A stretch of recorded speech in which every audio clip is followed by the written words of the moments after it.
기도하겠습니다. 주일 예배로 하나님께 영광 올려드리는 우리 신대교회 모든 성도님들의 삶에 하나님의 풍성한 은혜가 임하시길 소망합니다. 믿음의 삶으로 세 번째 이야기를 나누는데 오늘 대림절 첫째 주일이라서 함께 그 연결을 지어서 말씀을 전하려고 합니다. 대림절은 성탄절을 앞둔 이 4주간의 기간 동안 이 땅에 오신 예수님 그리고 다시 오실 예수님을 기다리며 준비하는 기간입니다. 우리는 보통 이 기간에 미리 성탄 트리를 밝히기도 하고 성탄 장식을 합니다. 여러분들도 올라오시면서 1층이나 계단에 그리고 본당에 보시는 것처럼 이렇게 우리들이 예수님의 오심을 시각적으로 볼 수 있도록 성탄 트리를 아름답게 해주셨는데 또 수고한 손길에 하나님의 위로와 또 이 넉넉한 힘이 또 생기시길 소망합니다. 네. 성탄 트리를 또 하기도 하고 성탄 축하 행사를 또 준비하기도 합니다.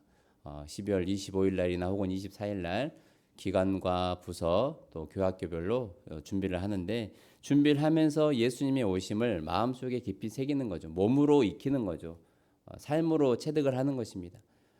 그러면서 우리가 성탄 준비를 할 때 서로 마음 상하지 않고 가르치는 자나 연습하는 자나 서로 강압적인 분위기가 아니라 서로 자원하는 마음으로 이렇게 할 때 주님께서 기뻐 받으시지 않겠습니까? 우리 교회도 그런 마음으로 행복한 준비를 하는 귀한 시간 되면 좋겠습니다.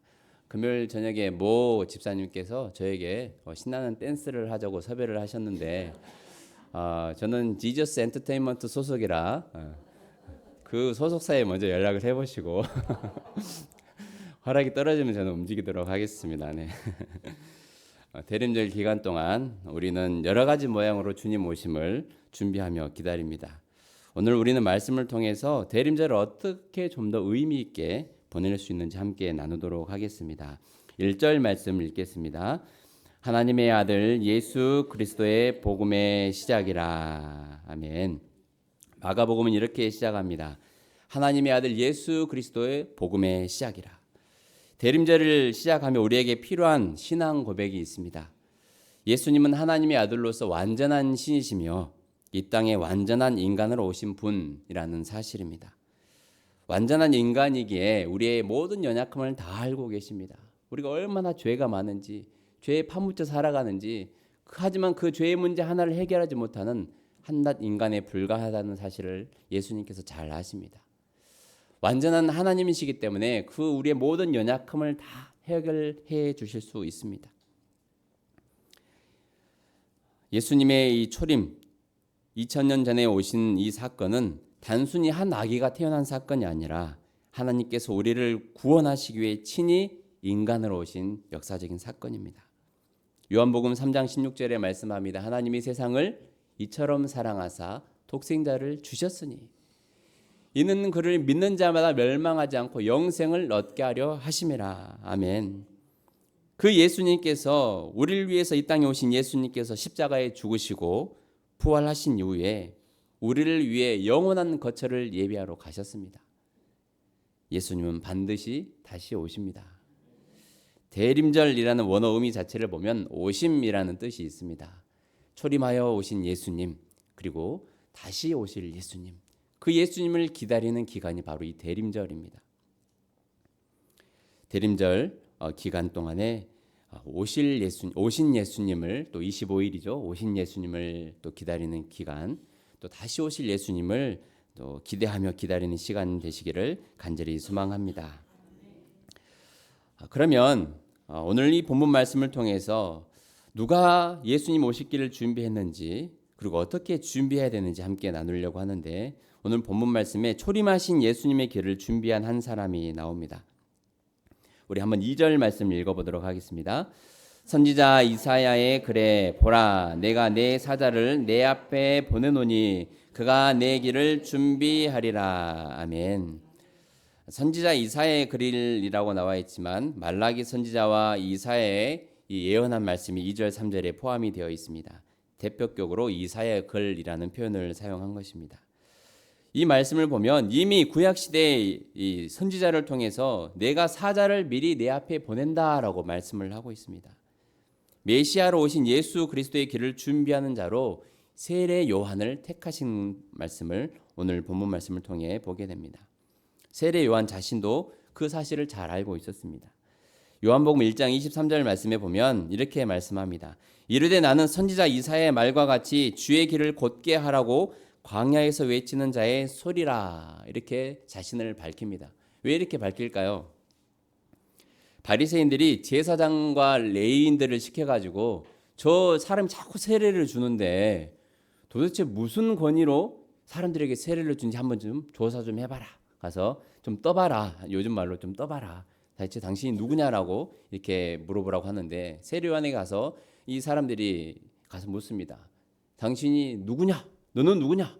영어로 보면 뭐죠? 훌륭하십니다. 예, 역시 글로벌한 교회는 다르죠. 바로 나옵니다. 본능적으로 나옵니다. Who are you? 라고 나옵니다. 넌 누구냐 도대체? 왜 세례를 주는 거야? 라고 이 제사장들과 레위인들이 물어보니까 그 대답이 바로 이렇습니다. 나는 이사야의 말과 같이 주의 길을 곧게 하라고 광야에서 외치는 자의 소리다. 라고 이렇게 이야기를 합니다. 자신이 주의 길을 준비하는 자로 택함받은 사실을 분명히 알고 있었습니다. 여러분은 어떻습니까? 여러분은 주님께 받은 특별한 사명이 있으십니까? 표정들을 보니까 마치 아내가 남편한테 여보 나 사랑해? 라고 했을 때 그 애매모호한 그 대답을 피하는 마치 그런 얼굴 표정이 보입니다. 대답 잘못하면 큰일 날 것 같고 또 맞는 것 같기도 하고 아닌 것 같기도 하고 약간 이런 상황이 있으십니까? 이러면 절대 안 되죠.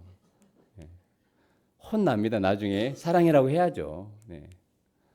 신간이 편하려면 사랑이라고 대답해야 됩니다. 주님께 택함 받으셨습니까?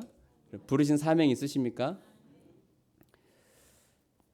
나는 주님께 따로 받은 사명이 없어. 교회는 다니고 있지만 주님께서 나에게 직접적으로 말씀하신 것이 없다라고 우리가 생각할 수 있습니다. 나는 그저 내가 내 발로 나왔어. 그냥 다른 사람이 교회에 가자고 하니까 내가 교회에 나온 거고 마음의 위안을 얻기 위해서 그냥 교회에 나온 것이고 그냥 종교 하나쯤은 가져야 될 것 같아서 그냥 교회 다니는 것뿐이지 내가 주님께 받은 사명이 특별히 없어라고 생각할 수 있습니다. 하지만 이 하나님의 66권 말씀은 우리 각자에게 주시는 말씀입니다. 다른 사람, 믿음 좋은 사람에게 주시는 말씀이 아니라 우리 모든 사람에게 주시는 하나님의 말씀입니다. 이 말씀에 요한복음 15장 16절에 뭐라고 말씀하냐면요. 너희가 나를 택한 것이 아니요 내가 너희를 택하여 세웠나니. 자, 이웃집 옆집 사람에게만 주시는 말씀이 아니라 바로 나에게 주시는 말씀입니다. 수많은 성경의 저자들을 통해서 오늘 이 시간 나에게 주신 말씀입니다. 택함 받지 않으셨습니까? 나에게 특별한 사명이 없으십니까? 오늘 이 요한복음 말씀 15장 16절을 말씀합니다. 내가 너희를 택하여 세웠다. 너의 발로 교회에 나온 것 같지만 아무런 사명을 받지 않은 것 같지만 내가 너에게 사명을 주었다. 15장 16절 계속해서 뭐라고 말씀하십니까? 너로 가서 많은 열매를 맺게 하기 위해서 내가 너를 세웠다라고 말씀을 합니다. 이 땅의 믿음의 삶을 살아가도록 주님 오실 길을 준비하는 살아가도록 하나님이 여러분을 택하셨습니다. 그렇다면 주님 오심을 어떻게 준비해야 될까요? 우리 3절과 4절 말씀을 읽겠습니다. 광야에 외치는 자의 소리가 있어 이르되 너희는 주의 길을 준비하라 주의 오실 길을 곧게 하라 기록된 것과 같이 세례 요한이 광야에 이르러 죄 사함을 받게 하는 회개의 세례를 전파하니. 오늘 이 말씀을 보면 주님 오심을 준비하려면 먼저 자신을 준비시켜야 됨을 보여줍니다. 세례 요한은 광야에서 외치는 자의 소리가 되었습니다. 제사장 가문의 아들이었기 때문에 얼마든지 편한 곳에서 누릴 수 있는 자였습니다. 하지만 아무도 없는 광야에서 지냈습니다. 광야는 불편합니다. 광야는 위험합니다. 광야는 춥고 배고픕니다. 6절 말씀에 그가 어떤 삶을 광야에서 살았는지 좀 더 자세하게 나오는데요. 6절 말씀 한번 읽겠습니다. 요한은 낙타털 옷을 입고 허리에 가죽들을 띠고 메뚜기와 석청을 먹더라. 아멘. 세례 요한의 모습을 그대로 묘사하고 있습니다. 광야 유목민들이 생활하는 그 생활과 비슷합니다. 낙타털 옷, 세련된 옷이 아닙니다. 낙타털 옷 입을만 하겠네라고 생각하시면 안 돼요. 아주 그냥 허름한 옷입니다. 그리고 그 옷이 혹시라도 너무 펄렁거려서 생활에 지장이 있을까봐 이 가죽들을 띠고 아주 매우 간편한 옷차림이면서 허름한 옷입니다. 그러면서 또 무엇을 먹고 살아가고 있습니까? 메뚜기와 석청을 먹습니다. 우리 어르신들은 혹시 메뚜기 드셔보셨는지 모르겠습니다. 드셔보셨습니까? 맛있습니까? 예. 경험자가 있습니다. 저는 차마 도전을 못 해봤습니다. 네. 시골에서는 살아왔지만 메뚜기 다리 겨우 잡고 있을 그 정도 감밖에 되진 않습니다. 네. 석청을 먹었더라. 메뚜기와 석청을 먹었더라. 석청은 이 자연산 꿀이죠. 벌꿀이라고 생각하시면 됩니다. 메뚜기와 석청을 그냥 자연에서 구할 수 있는 것들로 막 내가 욕심을 품고 내가 사리사욕을 채우면서 이 사 먹을 수 있는 그런 음식들이 아니라 그냥 단순하게 하나님이 주신 자연에서 얻을 수 있는 것들로 먹고 살았습니다. 매우 청빈한 삶이라고 할 수 있죠. 왜 익숙하고 편한 곳을 놔두고 광야를 선택했을까요? 불편하고 위험하고 춥고 배고프지만 그곳에서 하나님을 깊이 만날 수 있기 때문입니다. 세상 욕심을 내려놓을 때에 비로소 하나님의 사명을 붙잡을 수 있기 때문입니다. 내가 죽어야 다른 사람을 살릴 수 있는 이 사명의 원리를 알았기 때문입니다. 광야에서의 삶이 사명자로 준비되는 시간이었습니다. 이 대림절 기간 주님을 기다리는 우리 스스로를 어떻게 준비시켜야 할까요? 기본적으로 욕구를 절제하기 위해 본능과 싸우고 계십니까? 아니면 본능을 즐기고 계십니까? 세례요한은 그 모든 것들을 다 내려놓았습니다. 온전히 하나님께만 집중할 수 있도록, 하나님만 바라볼 수 있도록, 하나님과만 교제를 나눌 수 있도록 모든 것들을 다 끊어버렸습니다. 이 시간 이런 말씀을 듣고 그래 광야로 나가야 되나? 신대에 아직 개발되지 않는 그 땅에 가서 사람들에게 외쳐야 되나? 사람들이 아무도 없는 곳에 가서 그냥 내가 이 소리 없는 이 아우성처럼 사람들에게 외쳐야 되나? 그런 식으로 생각을 하는 것이 아닙니다. 우리 하루의 일과 속에서 하나님을 깊이 만날 수 있는 시간이 필요합니다. 세례요한처럼 하나님과 독대할 수 있는 시간이 필요합니다. 대림절 기간 하나님을 만날 수 있는 여러분들만의 광야를 만들어 보십시오. 그게 시간일 수도 있고 공간일 수도 있습니다. 조용히 하나님을 대면하는 시간. 요한복음이 21장으로 되어 있습니다. 성탄절 전까지 말씀을 하루에 한 장씩 필사하셔도 좋습니다. 누가복음 24장이니까 누가복음을 하셔도 되는데 우리 예수님이 누구신지 분명히 알려면 정확하게 나와 있는 우리 새벽에 나오신 분들은 다 알고 있죠. 귀납적 방법, 연역적 방법. 벌써 나오신 분들 웃고 계십니다. 요한복음은 분명하게 밝히고 거기에 대해서 설명을 하고 있습니다. 신앙을 처음 시작하신 분들이 요한복음을 읽으면 좋다라고 말을 하죠. 이런 대림절 기간에 독대하는 시간입니다. 말씀을 써가면서 예수님이 누구신지 분명히 알아가는 것이죠. 어르신들은 쓰기가 힘드시다면 정독하시면 좋습니다. 소리 내어서 눈으로 읽는 것보다 읽어가면서 소리를 내어가면서 읽을 때 훨씬 우리에게 은혜가 됩니다. 읽기, 쓰기, 말하기가 됐죠. 지금 뭐가 빠졌습니까? 듣기. 역시 시험을 많이 보신 분들은 듣기가 빠질 수 없죠. 시험에는 하나님의 음성을 듣는 기도의 시간이 필요합니다. 새벽이든 오후든 저녁이든 30분이나 1시간 하나님 앞에 올려드리는 기도의 시간을 정해 보십시오. 일단 오후에는 한번 목장부일로 모여서 구체적으로 어떤 이런 이 하나님과 대면하는 시간을 좀 정해 보려고 하는데요. 우리가 신앙생활 하는 데 있어서 읽는 것, 또 써 내려가는 것, 그리고 말하는 것, 듣는 것, 우리의 영혼육을 강건하게 합니다. 하나님의 사명자로 준비시키는 시간입니다. 이런 광야에서 보내는 시간을 통해 하나님이 쓰시기에 합당한 그릇으로 준비될 것입니다. 디모데전서 4장 5절에 말씀하고 있습니다. 우리가 거룩해질 수 있는 방법은 하나님의 말씀과 기도로 거룩하여짐이니라. 읽고 쓰고 듣고 말하는 하나님의 이 말씀을, 하나님의 음성을 듣는 그런 우리의 과정이 없다면 일을 할 수가 없죠. 힘을 낼 수가 없습니다. 광야에서 외칠 수가 없습니다. 담력이 없기 때문에, 영성이 없기 때문에 외칠 수가 없습니다. 또한 우리 스스로를 준비시키기 위해서 물질욕이나 소비욕을 절제하는 훈련도 필요합니다. 세례요한도 먹고 싶은 거 안 먹고 메뚜기와 석청을 먹었잖아요. 대림절 기간 한번 메뚜기를 아니죠. 이것은 잘못된 적용입니다. 네. 이렇게 적용을 하면 안 되죠. 네. 우리 시대에 맞게 적용을 해야죠. 소비욕이나 물질욕을 절제하는 훈련이 필요합니다. 돈을 사랑함이 일만하게 뿌리가 되어 결국 우리의 믿음도 잃어버릴 수 있기 때문입니다. 디모데전서 6장 10절 말씀에 기록이 되어 있습니다. 돈을 사랑함이 일만하게 뿌리가 되나니 이것을 사모하는 자들이 미혹을 받아 믿음에서 떠나 많은 근심으로서 자기를 찔렀도다. 돈은 참 우리에게 필요한 것입니다. 하지만 돈을 모으고자 하는 그 욕심이 과해지다 보면 돈을 아껴야 된다는 우리의 마음이 너무 지나치다 보면, 혹은 돈을 너무 함부로 쓰는 우리의 이 소비욕이 과하다 보면 우리의 신앙까지도 흔들릴 수 있다는 것입니다. 내 돈 내산이라는 용어 혹시 아십니까?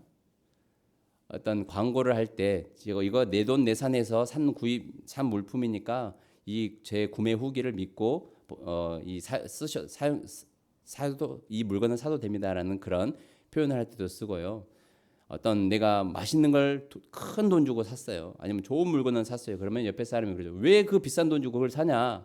하고 했을 때 이런 말씀입니다. 내 돈 내산인데 네가 뭔 상관이냐? 이렇게 말을 하기도 합니다. 여러분 혹시 신앙생활 하면서 이런 사고를 갖고 계시지 않습니까? 목사님, 내 돈 내산, 내가 스트레스 푼다는데 왜 소비욕을 절제시킵니까? 내 돈 많이 벌어서 내가 쓰고 싶은 만큼 펑펑 쓰고 싶다는데 왜 그것을 절제해야 됩니까? 라고 생각을 할 수도 있습니다. 어느 영상을 보니까 아내가 한 달 개인 식비를 위해서 돈을 쓰는 것으로 인해서 이 부부싸움이 일어난 걸 봤는데, 한 달 식비, 개인 식비입니다. 가족 식비가 아니고 개인 식비. 얼마로 다툼이 일어날까요? 30만 원? 300보다 좀 더 나가면 400만 원을, 한 달에 4억씩 버는 집이 아니죠. 남편은 일하는데 물 한 병도 제대로 못 사 먹는 그런 그냥 평범한 가정입니다. 남편이 좀 아껴 쓰라고 하니까 내 돈 내 마음대로 못 쓰냐? 내가 먹고 싶다는데 그거 하나 내가 못 쓰냐? 그래도 좀 아껴 쓰면 좋겠다니까. 내가 왜 이렇게 쓰는지 아느냐? 내가 애기 키우지 않느냐? 그 스트레스를 다 먹는 걸로 나 푸는데 그것마저 못하게 하면 내가 어떻게 사느냐? 적절합니까? 400만 원? 아니 하루에 4억씩 벌면 또 식비로 쓸 수도 있죠. 갑자기 바람직하진 않지만 우리의 사고가 이렇게 생길 수 있다는 것입니다. 주님, 그냥 제가 번 돈 제가 마음대로 쓰고 싶다는데, 제가 유일하게 스트레스 푸는 게 펑펑 쓰면서 내 마음대로 쓰면서 먹고 싶은 거 먹고 사고 싶은 거 사는 거에 제 유일하게 스트레스 푸는 건데 주님 이것까지 막으실랍니까? 적으면 주님 안 믿으랍니다. 이런 상황이 안 생길 법이 어디 있습니까?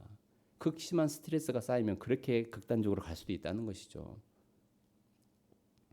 대림절 기간 이 물질욕과 소비욕을 절제하는 한번 훈련을 해보시면 좋겠습니다. 내가 한 끼를 2만 원으로 식사했다면 1만 원으로 줄이고, 1만 원으로 한 끼를 먹었다면 5천 원으로 절제해 보십시오. 그리고 대림절 기간 24일을 매일 그렇게 절제를 했을 때 얼마나 될까요? 하루에 5천 원만 해도 24일이면 알아서 계산하시고 하루에 10,000원씩 24일이면 계산하기 쉽습니다. 24만 원. 그 일을 내돈내산할 수 있는 그 돈을 가지고 선한 일에 사용할 수 있다면 얼마나 가치 있는 일입니까? 전도 대상자를 위해 선물을 준비할 수도 있고요. 어려운 이웃을 위해 기부를 할 수도 있고, 또 섬기는 교회에 전도 선교 헌금으로 낼 수도 있습니다. 그럼 지혜롭게 잘 사용하겠죠. 이러한 신앙의 실질적인 실천들을 통해 우린 주님 오심을 준비하는 것입니다. 이게 믿음의 삶이요 거룩한 참된 성도의 모습입니다. 우리 스스로를 이렇게 말씀과 기도로 또 절제 훈련으로 준비시켰을 때 우리가 맡은 일을 잘 감당할 수 있습니다. 우리 5절 말씀 읽겠습니다. 온 유대 지방과 예루살렘 사람이 다 나아가 자기 죄를 자복하고 요단강에서 그에게 세례를 받더라. 영적으로 성숙하며 준비된 성도들은 이제 다른 사람들이 주님 맞이하도록 준비시켜야 합니다. 나만 준비되었다고 되는 것이 아닙니다. 세례 요한은 광야에서 스스로를 낮추며 이렇게 외칩니다. 너희는 주의 길을 예비하라. 마태복음 3장 1절로 2절 말씀해 보면 회개하라 천국이 가까이 왔느니라 이렇게 선언하고 있습니다. 선포하고 있습니다. 세례 요한이 외치는 말은 사람을 돌이키게 할 만한 영적인 파워가 있었습니다. 광야에서 훈련된 영성에서 나오는 힘이죠. 세례 요한의 회개의 선포를 듣고 그들은 각지에서 몰려들어서 자신의 죄를 회개하였습니다. 한 사람이 이렇게 준비되니까 선한 영향력을 끼치게 됩니다. 사실 이 예루살렘에서 요단강까지 오려면 상당히 힘든 여정입니다. 하루 이틀의 시간이 걸리는 이 여정이고 예루살렘이 해발 800m라고 한다면 요단강은 해수면보다 400m 낮은 곳에 있습니다. 이 1200m의 이 고도의 차이를 극복해야 되는 여정입니다. 그럼에도 세례 요한은 하나님께 나아오도록 강력한 회개 메시지를 선포했고 그 회개 메시지를 들은 사람은 주님 앞에 하나님 앞에 회개하는 시간을 가졌습니다. 거룩을 경험할 새로운 장소로의 초대, 주님을 만날 수 있는 새로운 삶으로의 전환을 시켜주었습니다. 우리 대림절이 그리고 성탄절이 이러한 준비의 시간이 되어지기를 소망합니다. 답답한 그들의 일상에서 벗어나 주님을 만날 수 있는 광야로 초대하는 것, 타락한 그들의 삶에서 거룩한 예배의 자리로 그들을 초대하는 것이 우리가 할 일입니다. 그러기 위해서는 우리 먼저 스스로 잘 준비되어야 합니다. 성탄절 예배에 믿지 않는 가족이나 친구들을 초청하는 것도 한 가지 방법입니다. 우리가 12월 21일 날 전도팀과 교회 학교에서 준비하고 있는 크리스마스 파티도 그것과 동일합니다. 주변에 있는 아이들 혹은 아이들을 둔 부모님들을 초청을 해서 이 교회 전에서 함께 먹고 즐거워하는 잠재적으로 주님을 맞이할 수 있는 아이들로 키울 수 있는 귀한 기회가 됩니다. 그들이 와서 하나님 나라의 일꾼으로 준비될 수 있다면 얼마나 의미 있는 일입니까?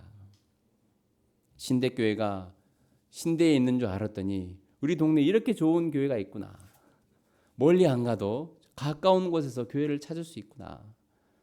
교회를 알리는 것이고 또 주님을 만날 수 있는 간접적인 체험으로 그들을 체험할 수 있는 곳으로 초대하는 것입니다.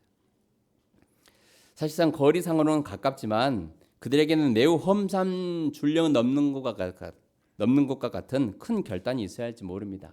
교회가 매우 낯설은 곳이기 때문입니다. 익숙하지 않은 곳이기 때문입니다. 아무리 맛있는 것을 놔두고 와서 드시고 가세요 해도 누가 와서 드십니까? 문턱 넣기가 정말로 힘듭니다. 예루살렘에서 요단강으로 오는 것보다 어떻게 보면 더 힘든 결정일 수 있습니다. 하지만 우리는 말씀을 통해 확신을 가져야 합니다. 우리가 영적으로 잘 준비되어서 기도로 잘 준비되어서 그들에게 전할 때에 그들이 그 말을 듣고 오는 것입니다. 한번 이렇게 해볼까요? 온다. 반드시 온다. 이 믿음을 가져야 됩니다. 목요일 날 벌써 가서 학교 앞 아이들에게 전했더니 막 언제 파티하냐고 빨리 좀 파티하라고 막 아우성을 칩니다. 아유, 제가 꾸미는 말 아닙니다. 우리 다 산 증인들이 있습니다. 만나자마자 언제 크리스마스 파티하냐고. 주님을 만날 수 있는 귀한 기회가 될 줄로 믿습니다. 우리 대림절이나 성탄절은 우리만의 축제나 잔치로 끝나서는 안 됩니다. 이 기간은 주님을 깊이 만나고 믿지 않는 이들에게 주님의 오심을 전하는 거룩한 시간이 되어야 합니다. 이 대림절이 우리 모두에게 성탄의 기쁨을 나누고 주님을 만나는 축복의 시간이 되기를 간절히 기도합니다. 미리 크리스마스를 잘 준비해서 메리 크리스마스를 맞이하는 우리 신대교회 모든 성도님들이 되기를 간절히 소망합니다. 기도하시겠습니다. 참으로 고마우신 하나님 감사합니다. 예수님을 이 땅에 보내주시고 우리에게 영원한 생명을 허락해 주신 하나님 감사합니다. 이 땅에 오신 예수님을 그리고 다시 오실 예수님을 기대하며 기다립니다. 우리 스스로 영적으로 잘 준비하여서 또 믿지 않는 많은 사람들을 주님께로 인도하는 우리 모든 신대교회 성도들 되게 하여 주옵소서. 감사드리며 예수님의 이름으로 기도합니다.